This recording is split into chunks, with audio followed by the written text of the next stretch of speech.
शाहिद खोसो vlog YouTube channel में तव्हां सभिनी फ्री प्यारनि खे दिलि वारनि खे सिंधी प्यारनि खे ख़ुशि आमदीद।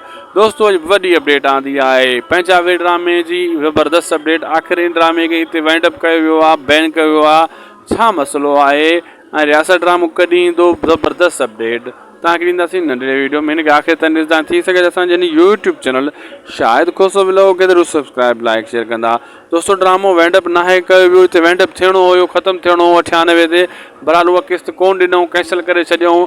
ॾिठूं त हाणे ॿियो को ड्रामो तयारु बि कोन आहे ऐं माण्हुनि खे ड्रामो वणे थो। वरी राइटर कहाणी ॿीहर लिखी आहे अॻिते ऐं 100 खां अॻिते इन खे कहाणी खे वधायो वियो आहे ऐं नूरज़म साहब कहाणी लिखी आहे। इन कहाणी खे वरी शूट करनि था पिया। 3-4 ॾींहं खां वठी शूटिंग लगातार हली रही आहे ड्रामे जी।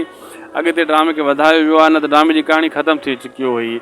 ऐं इन ड्रामे खे वधायूं इन जे करे त माण्हुनि खे इहो वणे पियो, मज़ो अचे पियो ड्रामे में। 70-80 हज़ार हिकु किस्त व्यूज़ खणे पई, इन जे करे ड्रामे खे वधायो वियो आहे। बहरहाल सुठी ॻाल्हि आहे, तव्हांजो टाइम पास थिए पियो, सभिनी टाइम पास थिए पियो। ड्रामे ख़तमु कयूं ड्रामे खे अॻिते वधाए हिकु सुठो क़दम खयूं अथनि। तव्हांखे छा थो लॻे, इहो सही कयो अथनि या न? कुझु ॾियारा तव्हांखे ड्रामो कोन मिलंदो, मां ॿुधाए छॾियां थो हाणे ताईं।